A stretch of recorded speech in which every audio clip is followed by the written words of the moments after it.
Please don't throw them away. Let me have them. Sarah rushed forward, her boots squishing as she pressed through layers of garbage. She was several buildings away from the popular Mango Cafe, where they sold pastries, coffee, and other sweet edibles. Sarah hung around the garbage dump every morning because the Mango Cafe workers always showed up at this time to dump used aluminum cans and other leftovers. The aluminum cans were important to her because she could sell them to recycling companies to earn a percentage. "Don't come close," the mango worker snapped, pressing a palm over his nose. "You stink." Sarah stopped approaching him and sighed. Of course she stank. She had been searching the garbage dump for an hour, looking for anything she could sell. All she wanted was the garbage bag in the worker's hand. It didn't matter that he was rude. Being upset would not pay the bills. "I'll drop the bag here," the worker said. "When I leave, you can come get it." "Thank you, sir." He slid her another glance before hurrying back towards Mango Cafe. "And please get a bath. You stink more than a garbage truck in the middle of summer." Sarah waited until he slipped through the back door of the cafe before grabbing the garbage bag. There was some leftover food in there, and she dumped it in the garbage before inspecting the aluminum cans. She picked up the bag and started for the recycling company. It was a reasonable distance and her stomach was violently rumbling, but she consoled herself with the thought that she would make some money from the sale and could buy something to eat. If anyone wondered why an older woman was dragging a garbage bag behind her on an early Monday morning, nobody asked, and it was good that they minded their business. This wasn't her proudest moment, but she had to make ends meet, or else she would starve to death. Half an hour later, she arrived at the recycling, her body drenched with sweat and her legs heavy. "How can I help you, ma'am?" the staff at the desk asked, squishing his nose at her. At least he was polite enough to not mention it, unlike the worker back at the cafe. Sarah knew she needed a bath badly, but she couldn't head home for a quick one before coming here. "I want to sell this." She showed him the bag. "They're all in good condition." The man reached for the bag and examined the cans. "They're not all in good condition, ma'am," he deadpanned, causing her heart to skip painfully. Contrary to how stressful getting these cans was, it didn't pay very much. But when the staff complained that the cans weren't in good condition, the already meager pay was slashed by half. "Check them carefully," Sarah pleaded. "I didn't pick them from the garbage. They're fresh." "Then why do you smell like a dumpster?" He frowned at her. "The cans stink. We're only paying $2 for this. You either take it or get out of here." "Can you do 5? With 5, she could get a decent meal. 2. The man remained adamant. "I'll take it." He dumped the garbage bag on the floor and withdrew the cash from his drawer. Sarah took it and left the office, her stomach pulsing painfully. Hunger was a constant companion, but because she hadn't eaten in a full day, it's grown to an uncomfortable level. She stopped by an eatery and grabbed a snack before walking the rest of the distance home. Sarah lived in a dilapidated area downtown. It was a location where the poorest of the poor lived, and it lacked all the basic amenities of a regular apartment. Inside her house, Sarah sat on the couch and devoured her burger, aware that this might be the only food she ate until tomorrow. She finished with a cup of water and then hurried into the bathroom to bathe, after which she changed into her regular skirt and a frayed blouse, before retiring to the living room to lie down before her cleaning shift in the evening. Her gaze landed on the picture frame on the wall opposite her, and a sad smile crossed her face at the memories it brought. In the frame, she was 23 years old, 30 years ago, holding an award for the best teacher in Salem School. Those were good times. Sometimes, it was hard to reconcile who she was now to the lady perpetually stuck in that picture frame. Then, life was good. She was pursuing her passion for teaching and being actively rewarded for it. She never knew that life was about to throw a curveball in her direction. As hard as she tried to shake the memories before they pulled her farther into the waves of depression, she couldn't. Her thoughts took her back to the time when she was young and free. Growing up, she had always had a passion for teaching. As an elementary school student, she would gather her classmates together and read books to them, teaching them new words and helping them study.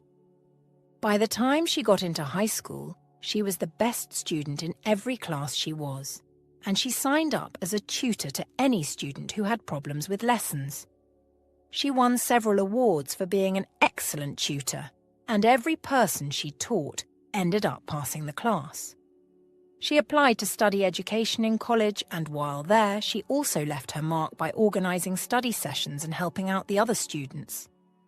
When she graduated as the overall best student, her parents wanted her to apply to become a professor, but Sarah wanted to go back to the basics. She realised, in all her years of tutoring, that students had faulty foundations from elementary school, which transcended into adulthood. She wanted to become an elementary teacher and help young children build stronger foundations for a better life. It was a burning passion that even her strict parents were unable to obstruct. A year after she graduated from the university with flying colours, she got employed as a teacher in Salem at 23, beginning what would become a decades-long profession. Those children were the loves of her life, and Sarah devoted everything to them. Maybe someone should have taught her that she needed a life beyond teaching, but no one did. Her parents were disappointed that she chose to teach children at an elementary school and get paid peanuts when she could literally get a job in the city as a professor and earn much more. However, every time the kids walked into her classroom with broad smiles on their faces, she felt joy. Every time their parents called to thank her for helping their child through a complex subject, she felt joy. She soon became the most popular teacher in school. Now that she was 53 and at the bottom of the rung, she saw life from a different perspective. She was alone right now because she could not separate her passion from her personal life. But now that she knew better, it was too late to go back and rectify it. When she was a pretty young woman, she used to be chased around the block by men who wanted her. At 28, she met Andrew. She loved Andrew as much as he loved her, but he wanted more attention than what she gave him. Andrew would complain that she was spending too much time with the kids and acted weird towards them.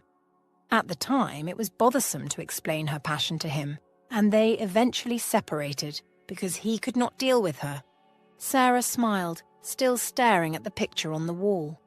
She wondered if any of those kids remembered her now.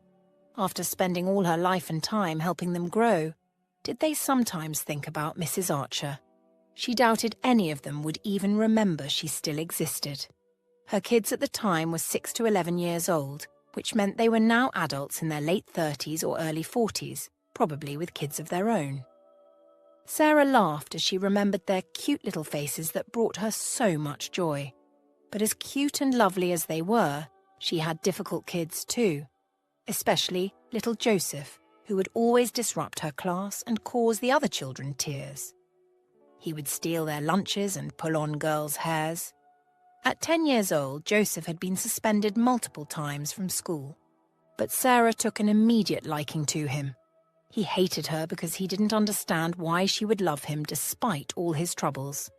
Sarah realized later that all the other teachers ignored him. Yet Sarah showered him with love. Since he was constantly failing in class, she approached his parents with ideas for after-school tutoring. But they refused. His father was an alcoholic, and his mother ran a fashion business that took her away from home for weeks on end. Joseph was practically left on his own most of the time. When she found out about this, Sarah started to spend more time with Joseph in school before he eventually went home to be alone. At first he balked against it and would run away after school. Yet she continued to extend grace to him. Soon he began to wait for her in the playground, where she would read to him and play until he left. It took out of her time, especially since it was during the time she was dating Andrew, yet she knew Joseph needed her. One day Joseph stopped coming to school. She went to his house and no one was there. The school principal told her that Joseph's father ran away with him, and it broke her heart. She never saw him again. but whenever she thought about him, her heart would say a little prayer. No kid should live such a difficult life, she thought. Sarah sat up on the couch as the clock chimed 5. Before she dragged her gaze away from the picture, she thought about how the Salem school discarded her. After serving for over 25 years, they called her into the office one day and politely told her it was time to stop teaching. She was 50 years old and still felt young at heart, but the board refused. They wanted someone new, like Sarah was when she started teaching at 23. It was after her forceful resignation she realized what she had done with her life. Her parents were dead, and since she was an only child, she had no siblings. Because of teaching, she had no husband and no partner.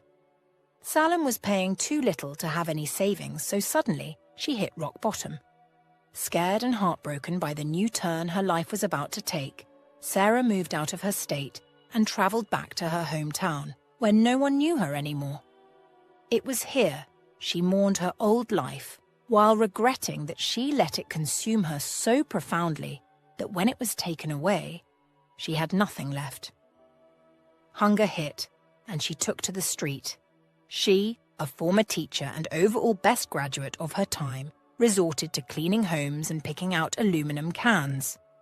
As Sarah left the house on her way to her cleaning job, she asked herself what her life would have become if she chose to be a professor. It was a more secure job, and resignation or retirement came with lots of benefits. Did she regret being an elementary teacher? No, but she regretted how she did it. Now everyone had their lives, but she was stuck in a rut, back to point zero. So the agenda of today's kickoff meeting is to prepare for the launch of our eatery tomorrow, Joseph said, his gaze roaming the faces of each staff member in the conference room. He was the chief executive officer and the creative mind behind Mango Cafe. They had several branches scattered across the country and were set to launch a new site tomorrow. The world is watching and waiting, he continued. For 7 years we have operated Mango Cafe and have given people a taste of expensive dining for an affordable price. Now that we're dabbling into something different by starting an eatery for fine dining, we must ensure to keep up the pace and aim to do even better. Our launch tomorrow will be covered in the news, so we must work together to make sure that everything goes right. Brad. He slid his gaze over to the manager of his corporation, Brad Mensah. The floor is yours. As Brad took over the meeting, Joseph's attention was diverted like it always was. Sometimes it's a miracle that he was so wealthy and successful. There were so many traits he exhibited that could have prevented him from being anyone influential. For instance, he was never able to concentrate in school because his attention span was so short, he was already thinking out of the classroom before the teacher even said a word. This caused severe restlessness such that he became a terror to the teachers and other students. He failed all his class tests and never did his assignments because he couldn't concentrate on them, and his parents didn't care enough to help him do it. His life started on the path of change when a young teacher was employed by his school. She gave him the love his parents never did, and set him straight. Joseph smiled when he remembered her. At first he hated her passionately because she saw something in him that he didn't see in himself. As a 10-year-old, he already thought his life was over. His mates were doing way better, but he could hardly spell his name. But this teacher refused to let him wallow in self-destruction. After the close of school, he used to stay in the playground long after everyone had left because there was no one home. This teacher would stay with him until he was ready to go. Not only that, she started teaching him numbers and the alphabet without judging him. In 6 months, he could read a book. Almost a year into meeting her, he was already recording a C on his tests, as opposed to an F. It hurt when one day his father took him out of the state without giving him an opportunity to say goodbye to this excellent teacher. He would never forget her. "What do you think, sir?" Joseph suddenly felt 6 pairs of curious eyes on him, and he turned to Brad. "What was your question?" The best part of being a boss was never having to apologize to anyone whenever you were caught zoning out in meetings. Brad smiled. "Are you satisfied with all the details we have outlined?" He wasn't listening, but he trusted his team to handle tomorrow's launch like a pro. "I got distracted," he said, "but I believe you know what will impress me. I cannot wait to ace tomorrow's launch with you all by my side." As the members of the board applauded, Joseph left the conference room and headed back to his office. The next day arrived, and before Joseph knew it, he was standing in front of the ceiling-length mirror in his luxurious room, trying on different suits designed by one of the country's finest designers, Valentino Russo, who was also his personal stylist. "I think this is a wonderful fit," Valentino said in his strong Italian accent. "But something is missing." Joseph rolled his eyes. This was the sixth suit he was trying on, and Valentino wasn't impressed with any of it yet. "Valentino, this looks amazing." Joseph studied his reflection, admiring the way the cloth clung to his body. At 41, he looked amazing, thanks to all the hours he spent in the gym each day. It was one of the things that kept him grounded. "Something is missing." Valentino grabbed another six-piece suit from the rack. "Try this one." Joseph groaned and Valentino smiled. "I'm sorry, sir, but we have to get it right. You're launching your establishment today and have to look your best. Plus, when you climb on that stage, people are going to be seeing you live. We want to make a good impression," he said. "There are way too many wealthy people who don't dress well. I won't allow you to be part of them." "Fine." Joseph put the suit on and looked at his reflection again. This time a gasp escaped his parted lips. This is the perfect fit, and the soft mustard colour set his skin tone off perfectly. Valentino was standing wide-eyed behind him, also impressed by the outfit, which was a relief. Before either of them could say anything, the door opened, and Brad walked in wearing a black suit. He stopped when he saw Joseph and smiled widely. "You look good, sir," he said. "That colour is amazing on you." "Thank you, Brad." Joseph nodded at his manager. "What's the update? Is everything set? The launch begins in 3 hours." "Yes, sir. I was heading to the location but decided to stop by to let you know that everything is set. People are already arriving and the blue carpet rolls out in 1 hour." "Wonderful," Joseph responded. "You go ahead. I'll meet you there when I'm done." Okay. Brad headed out, and Joseph returned his attention to Valentino. "Shall we?" Sarah was excited as she headed to the launch of the new eatery uptown. In her years of sourcing aluminum cans, she realized that she got neater ones when there was an event. That was because it had just been freshly used, and so was in better condition. It had been a tough couple of days for her, and food was sparse. She hoped that with the cans she would get, she could sell them for good money and have good food. As she neared the new mango eatery, she saw the caliber of people posing on the carpet and wondered how it felt to be rich. These people were arriving in luxurious cars, wearing frothy, expensive dresses with handsome and beautiful people in their arms. It was evident that they never had to starve or worry about their next meal like she did. She had never been rich and never had a car, but in the past few years, she had grown accustomed to being poor. She wouldn't say life had been unfair to her because she got here as a result of the decisions she had chosen to make. She walked past the people on the blue carpet, trying to shrink herself as much as possible because she was too ashamed.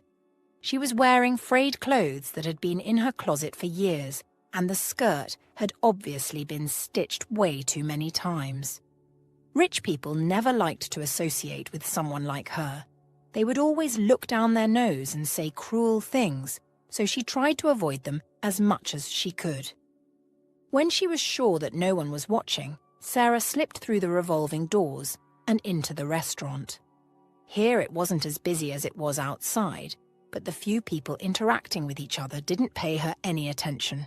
She took out the garbage bag stuffed in her pocket and started to scour for empty cans. Around her, she could hear people laughing and having fun, But she concentrated on her task and quickly started filling up the bag. Despite feeling self-conscious, Sarah was excited about how much she would make from reselling these cans. It should be enough to take care of her breakfast and dinner today, and maybe something light for tomorrow. It wasn't until next week before she'll be paid her salary from the cleaning job she did. The trash bag was almost filled when she heard someone growl behind her. "Who the heck is this?" Sarah froze because although she had her back turned to the voice, she knew the harsh question was directed at her. "I'm talking to you. Who the heck are you?" Shakily, Sarah turned, meeting the gaze of a tall, bulky man in an expensive black suit. He was staring disapprovingly at her, and she swallowed. "Good morning, sir," Sarah greeted in a placating tone. "I'm just here to pick up these empty cans." She gestured to the garbage bag. Her answer seemed to annoy him further, and he took one step towards her. "Who let you in?" When she didn't respond quickly, he scowled. "Who let you in?" "No one. I came in through there." She pointed to the front door.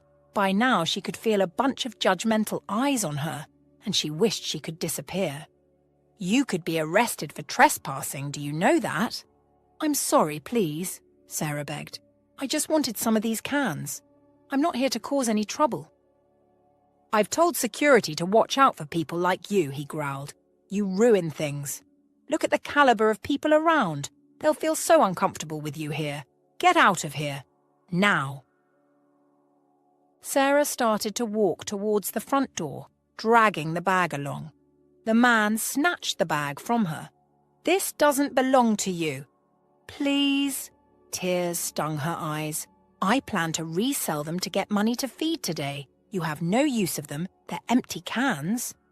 "You came in here to pick them up without being invited. That's stealing." Before she could respond, the man grabbed her arm and stalked toward the hallway at the back of the restaurant. "And you can't go through that front door. No one else should see you." They approached the back door, and the man violently pushed her into the backyard. Sarah staggered and found her balance before she fell. "Please." She ran to him before he slammed the door shut. "I'm not asking for money or food. I only want those cans. You don't need them." "If I see you around this property again, I promise I'm calling the police," he yelled. "Go find your cans elsewhere." He banged the door shut, leaving her empty and heartbroken. Tears fell down her face as she walked back towards home. She was accustomed to being treated like trash, but this one hurt to the bone. The garbage bag was already filled. All the man had to do was let her take them. It wasn't like they needed it for anything. They would trash it at the end of the event. Passers-by stared funnily at her as she hurried down the road towards home, and Sarah wiped her tears to lessen the attention. There was no need to cry. All she had to do was move forward.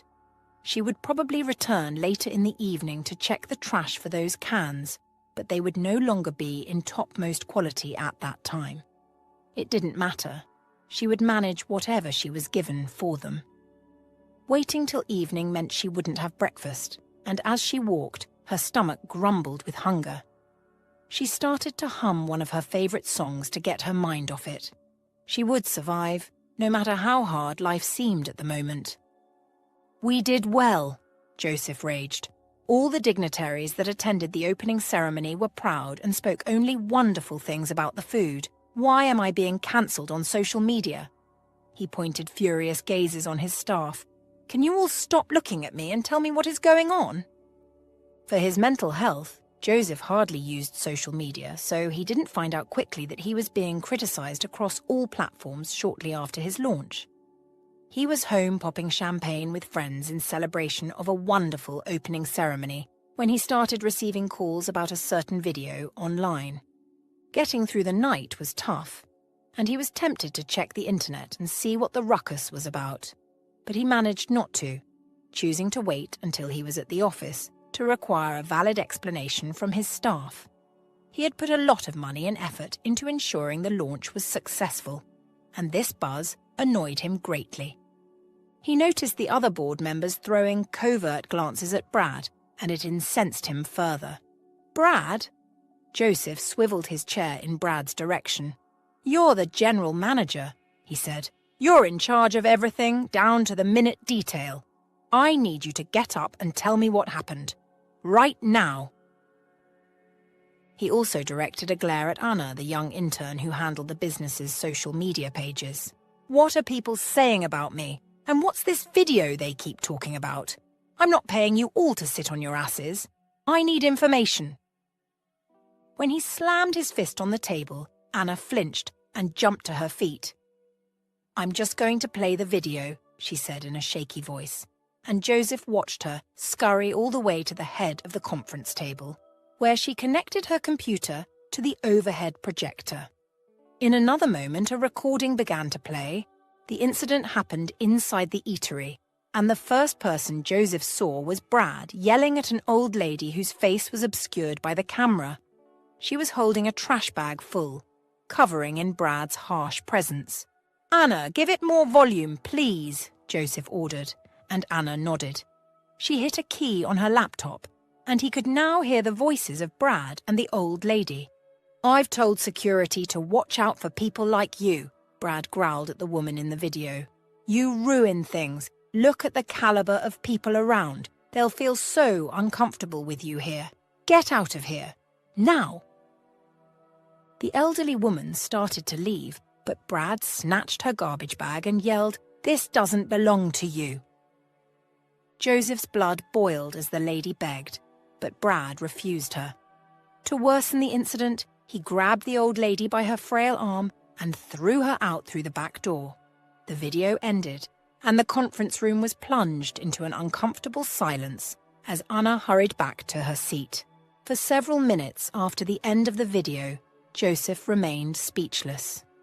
He wanted to wring Brad's neck and punish him, but he chose to compose himself and stay calm because Brad had been a staff of this company for more than 5 years, and he didn't believe in throwing out staff so flimsily after they've served you for a long time. Yet, he was disappointed in his manager. Brad, he called, and the manager shot to his feet, shame and remorse in his eyes. Sir. How could you do that to an old lady? He asked. She didn't come there begging for crumbs of food. She only wanted those empty cans. What did you do with those cans after the event? Brad sniffed. I guess it was thrown away, I don't know. It would have meant the world to that woman, Joseph said. She probably planned to resell them. You grew up with nothing, Brad, remember? I'm so sorry, sir, Brad begged. I was just desperate for everything to go well. I was on my nerves and I was worried that if people saw her... I don't care, Joseph snapped. I don't care about anyone who gets offended because of her. That's not the type of people we want to serve anyway, Brad nodded, his eyes full of remorse. Excuse me, sir. Jermaine, the public relations specialist, called Joseph's attention. Since this is already getting out of hand, I suggest we find a way to tackle it immediately before your brand is permanently ruined. This video is going viral across all social media platforms, and people are leaving all sorts of comments. It may be Brad in the video, but most of the attacks are personal and directed at you. Joseph ran a hand through his hair. What do you advise? That we find the old lady and compensate her. We will anonymously tip off the paparazzi beforehand so they'll be there to film it as we do. Isn't that an obvious tactic? A board member asked. Jermaine nodded. Yes, but it works. Trust me. All we have to do is find the woman. She doesn't look like she has a smartphone, Anna said, which means she won't have social media. How do we find her? Don't worry about that, Joseph told them, before sliding his gaze toward Brad again. Since this is all Brad's fault, let him find her. Brad's eyes widened for a moment before vigorously nodding. I'll find her, I promise. I'll make this right. You had better. Joseph rushed to his feet and left the room, still seething with annoyance. He couldn't see the woman's face, but he felt her pain and heartbreak. The cans meant so much to her, and Brad just cruelly took them away. He wished he was there to stop it, and he promised himself that he would do whatever the woman wanted as compensation for how rudely she was treated. It was 9 in the morning, and Sarah was exhausted with her monotonous life. Her cleaning shift wasn't until this evening, and ever since the incident with the guy at the Mango restaurant's opening ceremony, she had stopped going there to collect the cans. The man's behaviour hurt her so much that it also grazed her pride, and she had been unable to pick herself up since then. This meant her mornings were now free, and she had enough time to wallow in self-pity until it was time to go clean her clients' homes in the evenings. The only joy that Sarah felt right now was that her salary would be paid in a few days, and she would finally be able to have a nice meal. She was still thinking this when someone knocked. Sarah got up from the couch, her eyes crinkling curiously as she walked to the door. She had no friends in town, which meant no one ever visited her. "Are you in there, Miss Archer?" Miss Archer? The person knew her name. She jerked the door open, and a loud gasp fell out of her mouth when she saw who was standing on her crumbling doorstep. It was the mean guy from the restaurant who had pushed her out so rudely. Scarred and worried, Sarah tried to shut the door in his face, but he anticipated the move and quickly slid his leg through the door, stopping it from closing. The door banged against his feet, and he howled with pain. "What do you want?" Sarah yelled, noticing the sleek black car behind him. "Why are you here? I didn't do anything to you." "Good morning, ma'am," he said softly, his voice devoid of harshness. "You didn't do anything. I'm not here to harm you." "Why are you here?" Sarah wouldn't let his soft tone fool her. "And how did you find me? Please leave before I scream." "You don't have to do that, ma'am. Please," he said. "Can I come in?" "No," Sarah frowned. "Why would I let you in? What do you want?" "My name is Brad Mensah. I am—" Sarah scoffed. "I don't care who you are, mister. I want you to leave." "Firstly, I want to apologize for how I acted the other day." Sarah narrowed her eyes, disbelieving that this man would find her all the way into the gritty part of town to offer an apology. Why? "It was mean and uncalled for. I had no right to treat you that way, and I am sorry. Please forgive me." "You're forgiven." Sarah tried to push the door close again, but his foot wouldn't budge. "Please go away. I've forgiven you." "Unfortunately, I cannot leave just yet," he continued. "Someone recorded the incident and posted it online, and it's gone viral." "What does that mean?" Brad Mensah paused and explained further. "It means that a lot of people saw it and started criticizing the business, especially our CEO, Mr. Ambrose. He's a good man, and he doesn't deserve any of the heat he's getting." "So what has that got to do with me?" "He wants to compensate you," Brad said. "So he requested that I find and bring you to the headquarters today." "What?" Sarah's blood froze in her veins and there was a loud zing in her ear. "I said our CEO, Mr. Ambrose, would like to compensate you for the trauma you were caused, and he requested that I bring you to the—" "I heard you," Sarah said. She knew that the idea of being compensated was just a ploy to get back into the public's good graces, and not in any way a show of care for her. But should that really matter, since she would be getting compensated? This meant she probably might get cash gifts, food items, or any other freebies they deemed fit to offer. Who cares that it was a media stunt as long as she brought these gifts?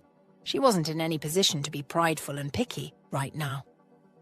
"Would you please come with me, Miss Archer?" Brad pleaded. "We would really love to make it up to you." Sarah decided quickly and nodded. "Yes, I will come with you." "We have anonymously tipped the paparazzi that the CEO, Joseph Ambrose, will heavily compensate the old lady in the video today at the Mango headquarters, and several reporters are on their way here as we speak," Jermaine said. "They'll take pictures of the process and post it online to dilute all the hate we've been receiving. It's already working, Anna said excitedly, tilting her laptop screen in Joseph's direction. People are already praising you for taking the step to find this woman. They think it's kind and generous, she grinned, although some people think it's a media stunt. It doesn't matter, Jermaine replied. As long as there's a buzz around it, we're fine. He turned to Joseph and asked, how do you intend to compensate her? The world will see it. We have to make it good. Joseph sighed heavily while leaning against his chair. He didn't like to do good for the public view, which was why he preferred to work silently with charities and benevolent organizations. But this was a problem he could not pass and must perform for public view. All because Brad chose to be a mean boy. The door opened and Brad walked in, looking content and relieved. She's here, sir, he said. He had already sent a message last night that he found her and would be bringing her over this morning. Joseph rushed to his feet, eager to get this over and done with. I hope this teaches you a lesson to never be mean to anyone again in your life, Brad, he said to his manager, who lowered his head, his face full of remorse. I regret this deeply, sir. Where is she? In the reception. Joseph walked out of the office, his men behind him as he took the stairs and headed to the reception. The reception was a homely dome made of glass and shaped stylishly like a mango. It was an architectural wonder that a lot of people admired whenever they came to the headquarters. As he walked towards the entry, he glimpsed the old lady sitting on one of the reception chairs, a lost look on her face. A rush of memories bombarded him, and he froze, his heart slamming violently in his ribcage. It's been years and a lifetime since between them, and although she was older and tired-looking, Joseph recognized the woman on the other side of the glass. Her face was a constant in his memory, and now she was right there, only a few feet away. Is everything all right, sir? Brad asked. Joseph looked up at him. This woman, he gestured to the glass. What's her name? Sarah Archer. His heart almost stopped at the confirmation of what he already knew. Miss Sarah Archer, the one teacher who had set the course of his life for greatness. Without her, he would still be the unruly kid who never realized his potential. Excuse me, sir, Jermaine came up to them. I just got a tip that the paparazzi are here. We might want to hurry this up. Joseph balked, shaking his head. He wouldn't reunite with his teacher this way, not with cameras flashing at them and the world watching this stunt. This meant more to him than anything, because he had waited for this moment for years. I want them gone, he said to Jermaine, who blanched. What? Are you deaf? He barked, and Jermaine flinched before walking away. Joseph glanced at Miss Archer one last time before heading back in the direction of his office. Ensure she gets home safe, he said to Brad. What? Brad ran after him. Aren't we compensating her anymore? Man, she would be so disappointed. I already told her we would. Brad, do not question me, Joseph snapped at Brad. You're already on thin ice with me. He walked into his office and slammed the door shut. As soon as he was alone, Joseph broke into a sob. It wasn't tears of sadness or hurt. It was relief. Miss Archer. All his core memories from childhood were about her. She changed his life, and even as a little boy of 10 years, he knew it. Growing up, he never really had love from either parent. Mum was too fixated on work and Dad was an alcoholic. They let him run wild and do whatever he wanted, which, to him at the time, was amazing until it wasn't. At 10 years old, he could hardly spell his name. He kept failing all his tests and became the runt of his class. The only way to get attention was to be loud and horrible to his classmates and teacher. Everyone hated him, and no teacher could stand him until Miss Archer. She never yelled or blamed him for his failures. Instead, she spoke faith and strength into him. He was 41 years old now, but he would never forget the words she said to him one day on the playground. Joseph, I believe in you. You can do this. There's some hidden strength in you, and I can feel it. You have everything it takes to be the best." Miss Archer looked at Joseph smiling, but then her smile suddenly vanished and her face turned serious. "Now go out there and prove it." He never forgot those words. Even when his dad woke up one morning and decided they were leaving town for good after an altercation with Joseph's mother, he clung to those words. Whenever he was stuck in a difficult situation, he would remember those words and draw strength from within. She was right. He always had the strength to overcome whatever he set his mind to. It was with this strength he finished high school and went to college, and it was with that same strength he dropped out to work at a restaurant when he couldn't pay for his tuition. And it was with that same strength he would start Mango. 5 years ago, he returned to Salem looking for her, but they said she resigned and had no idea where she was. It broke his heart, and he'd been on the lookout for her ever since. What could have happened to her? She always looked young and beautiful, but now it was hard to see the beauty.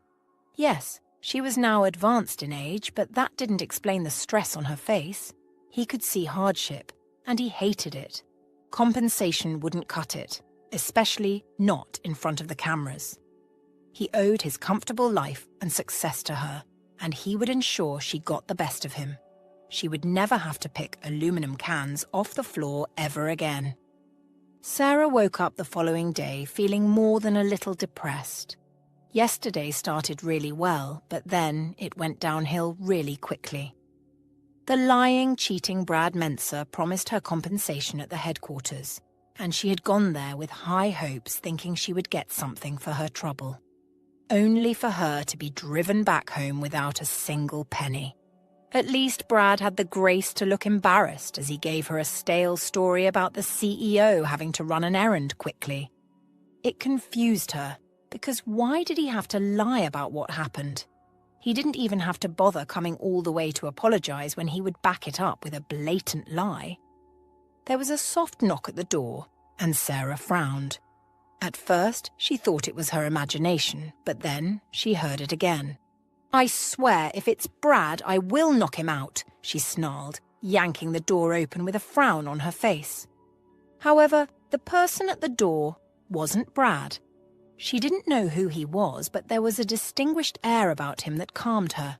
Behind him, on her porch, was a sleek black car, manned by a bulky security guard. Sarah returned her attention to the man standing before her, meeting his gaze. Something about him touched a deep part of her that she had buried for years, the part of her that was a teacher. Not this 50-something-year-old woman who struggled to make ends meet. "Who are you?" she asked softly. "Miss Archer." His dark eyes turned glassy with tears and she inhaled sharply, unsure of what to do. "It's me." She began to rack through years of memories, trying to remember where she had run into this young man who was getting emotional at her door. "Joseph," he said. "Joseph Ambrose." Her world stopped, then tilted on its axis. "What?" she gasped, finally clicking that this was Joseph, the 10-year-old student who had disappeared from her life so suddenly after she had grown accustomed to him. She instinctively touched his face in disbelief, her heart expanding in her chest. "Joseph, it's me," he whispered, his voice cracking up. "I've missed you, Miss Archer." "Oh, Joseph." She threw her arms around him, tears falling down her face in torrents. Her world had been gloomy for a long time, but this was the best thing to happen to her. Since Joseph disappeared years ago, she had never stopped thinking about him. He left so suddenly when he was beginning to gain his ground, and it hurt her deeply. "Joseph!" She pulled back to stare into his face, her gaze roaming his features. He had grown older now, but on closer inspection, she could see the faint resemblance to the little boy she knew 30 years ago. "How did you find me? Please come inside and tell me everything." Sarah pulled him into the house, and Joseph's heart broke further. Her home was completely impoverished. He stayed silent and let her push him gently onto a rickety couch. She looked excited to see him, and Joseph was glad that she had kept him in her heart the same way he did her. "How did you find me?" she asked.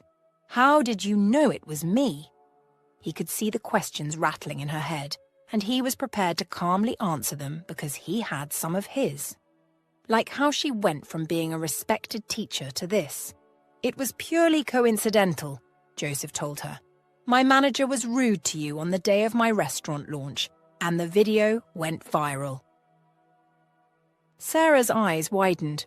"What? The Mango franchise belongs to you?" "Yes, ma'am." Joseph giggled at the awe in her gaze. "Can you believe that?" "What?" She touched his face with motherly affection. "Of course I believe it. I always knew you would be someone great and successful. Didn't I always tell you?" "Yes."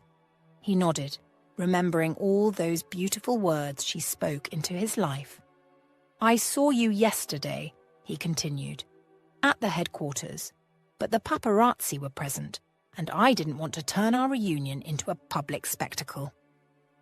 "Oh, I thought I'd been scammed," she laughed. "Plus, I've always known Mango. I go to the Mango Cafe in town on some days to search for used cans. Who knew you owned it?" She ruffled Joseph's hair, and he felt like a kid instead of a 41-year-old man. "Tell me, how was life for you when you left?" Joseph sighed. "It was hard. My father took me away to punish my mother because she never had time to look after either of us," he explained. "He thought my mother would come to her senses and chase after us, but she didn't. My father realized he didn't want to be saddled with the responsibility of a child and put me in the foster care system and claimed mental illness." "Oh my goodness." Mrs. Sarah grabbed Joseph's hands. "I'm so sorry." "I wasn't close to him," Joseph said, "so I didn't really miss him. I missed you, though." His eyes shone with unshed tears. "You were the only person who ever showed me love, and I kept trying to come back to see you, but no one let me because I was too young to make that decision." Her hold tightened on his hands, giving Joseph strength. "But I held on to everything you told me. It was easy to fall off because no one really cared. But I didn't want to disappoint you, so I paid attention in class and did everything right. It was tough, but like you said, I always found strength." "What about your parents?" she asked. "Have you reconciled with them?" "Nah," he shook his head. "I never saw my dad again. I reached out to my mum when I was 15, and she said she didn't want to hear from me anymore." "That is so cruel," Sarah gasped and threw him another hug. Joseph leaned into the embrace for a few seconds until she pulled away. "What about you?" he asked. "I went to Salem a few years ago looking for you, and they said you resigned." Mrs. Sarah laughed. "Resigned? They fired me?" "What?" "Yes." She narrated everything that happened.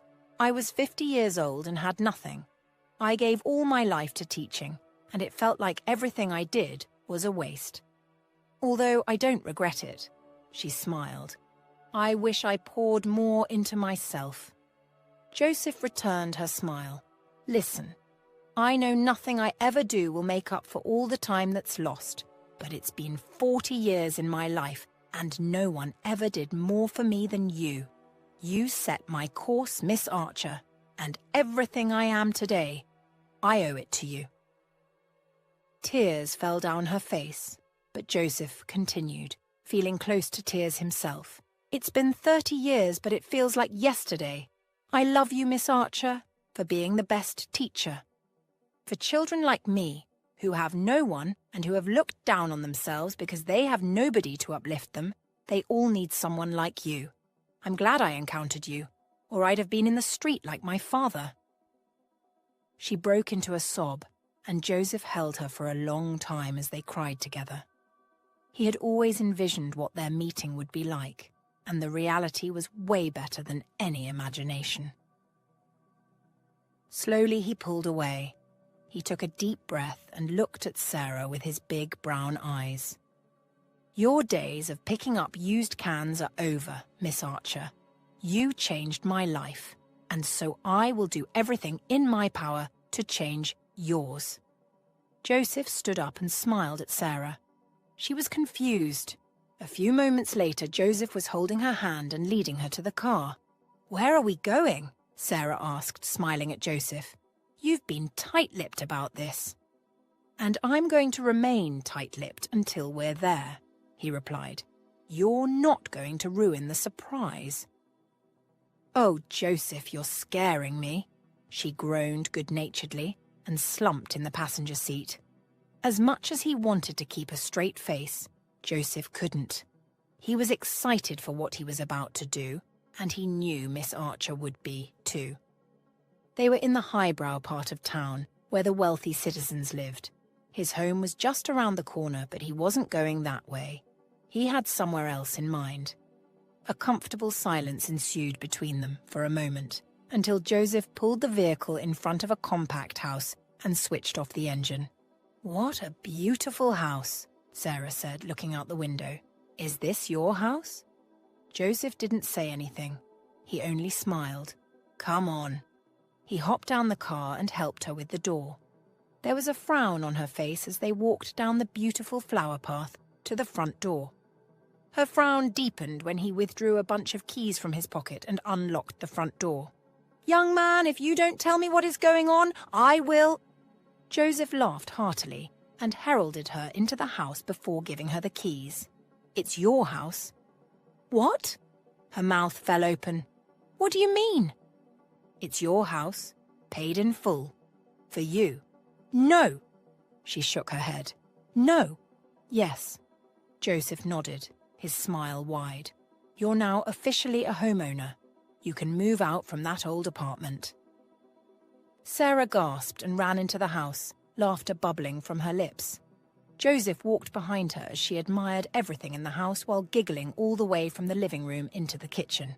As she raced into the ensuite room, Joseph hid his smile because she was in for another surprise there. Sarah gasped at the wonderfully designed room. She jumped on the bed and groaned at the softness before checking out the bathroom. Lastly, she threw the closet open and froze. It was filled to the brim with expensive clothes, shoes, and bags, all befitting for her age. "I'm sure they're all your size, but I hope they're to your taste," Joseph said. "Oh my goodness," Sarah cried. "I can't accept this all." "Oh, Joseph." Sarah didn't know if she was in a dream or if everything was really happening. Joseph giggled and said, "Well, I don't think you have a choice here, Miss Archer." Sarah descended on the couch, trying to steady herself. She closed her face and cried even more. Joseph stood there smiling through tears. Sarah took a moment to compose herself and got up. "Thank you so much, Joseph. This is beyond my dreams. Thank you." "You deserve it," he said. "You deserve it all." "Everything in here is mine," she whispered, her eyes still shining with disbelief. "Yes." Joseph nodded and twined his hands with hers. She shook her head. "But why all this? It's too much, Joseph." "I might have known only for a short period of time, but it was impactful," Joseph said, holding her gaze so she could see how serious he was. Sarah threw her arms around him again, and Joseph smiled in contentment. The warm afternoon sunlight streamed through the tall windows in Joseph's office, casting elongated shadows on the shiny oak floor. Brad lingered nervously at the door, tightly gripping a folder brimming with notes and sketches. Joseph, seated behind his expansive desk, waved him in. "Come in, Brad. Have a seat," Joseph invited, his voice tinged with curiosity. "Let's discuss this project you've been working on." Brad settled into a chair opposite Joseph, his hands trembling slightly as he spread the documents on the desk. "Thanks, Joseph. I also want to apologize again for what happened the other day." Joseph looked up from the papers and met Brad's gaze. He let out a sigh and replied with a calm tone, "It's okay, Brad. Maybe if you hadn't done what you did that day, I wouldn't have found her either. However, it's important to treat everyone respectfully, especially under pressure." A small smile crept across his face. easing the tension between them. Brad nodded, grateful for Joseph's understanding, and dived into his presentation. It's about her, actually. When I reflected on her situation after our last conversation, I realized I was an asshole. Let's get that out of the way now, shall we? Joseph smiled and nodded. Brad continued. I started thinking about her age. She's over 50, seemingly without any major problems now. That's not necessarily a good thing for her. Joseph's expression grew concerned but attentive. Interesting, Joseph encouraged, leaning forward. Tell me more about your idea. Brad cleared his throat, his confidence growing as he explained. I suggest we start a private school, but not just any school. This one would focus on personalized education, where teachers like Miss Archer can share their wisdom and give special attention to students who thrive outside traditional classroom settings. Joseph's eyebrows shot up in surprise. A school? That's quite a shift from managing restaurants and cafes. Yes, it's a big change, Brad acknowledged. But think about it, Joseph. We know how much Miss Archer influenced your life. Parents are searching for schools where teachers genuinely care about their students' futures. We could build a school that embodies that ideal. Plus, this would give Miss Archer a chance to teach again, which she needs. You've helped her solve her issues, but she's not being challenged. She's built for more than just getting by. She's meant to inspire. Joseph laughed lightly, trying to change the subject as Brad hinted at personal matters. Hold on, Brad. You're veering off into my personal life there. Let's keep this about the school. Joseph then tapped a pen against his lips, thinking deeply. Brad, seizing the moment, opened his folder wider, showing Joseph a more detailed plan. Brad leaned in, enthusiasm clear in his voice. We'll start small, something intimate, to keep the personalized feel. Then we'll bring together a team of educators who really buy into our vision. We'll keep the classes small and make sure the learning environment is engaging. Joseph, intrigued, asked softly, And Miss Archer? She could be our pioneer, our guiding star, Brad suggested, his eyes bright with the idea. We could even name the school after her. Joseph's smile widened. Sarah's place? I like that. It sounds welcoming, full of promise. Brad nodded enthusiastically. Exactly. And we don't stop there. This could even expand into a franchise, which you already know how to manage. Finishing his pitch, Brad held his folder confidently. Joseph stood up, pausing momentarily before extending his hand for a shake. In that moment, he was certain he had made the right choice in hiring Brad. All right, Brad, let's do this. You lead it. Brad beamed, filled with pride. Over the next few weeks, he would dive into the details and scout potential locations. He had already arranged meetings with architects, educators, and legal experts to ensure everything was perfectly aligned for the launch of Sarah's Place. 6 months after their initial conversation, Brad was back in Joseph's office, but this time for a very different reason. The day had come to officially open Sarah's Place private school. The building buzzed with excitement, adorned with colourful banners and balloons, as community members, teachers, and future students gathered. Brad, now confident in his role, took the stage with a broad smile. Today marks a new beginning, he started, scanning the crowd of eager faces. We often say that a good education can change a person, but a good teacher can change everything. Here at Sarah's Place, we are committed to proving just that. The audience erupted in applause, resonating with the promise of this new educational endeavour. Brad continued, To lead our school, we needed someone exceptional, a person with not only knowledge and experience, but also heart and dedication. The room quieted in anticipation. It is my greatest honour to introduce the principal of Sarah's Place. Please join me in welcoming Sarah Archer. At the mention of her name, Sarah, seated in the front row, felt a mix of surprise and overwhelming joy. She stood slowly, her hands trembling slightly, not from nerves but from the realization of a dream she thought was beyond her reach. She made her way to the stage, the applause growing louder with each step. As she joined Brad, he handed her a small bouquet of flowers and whispered, "Thank you, Sarah, for inspiring this. We couldn't have done it without you." Sarah took the microphone, her voice steady but filled with emotion. "Thank you, Brad, and thank you, Joseph, for this incredible opportunity. To everyone here, I promise to dedicate every day to making Sarah's place a home of learning, kindness, and inspiration. Together, we will change lives." Joseph, watching from the sidelines, felt a profound sense of fulfillment. This was not just a return of a favor, it was the creation of a legacy.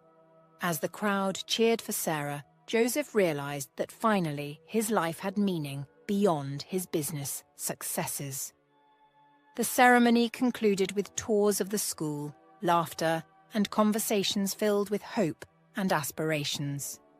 As Joseph and Sarah stood side by side, observing families exploring the new classrooms, they shared a quiet moment of reflection.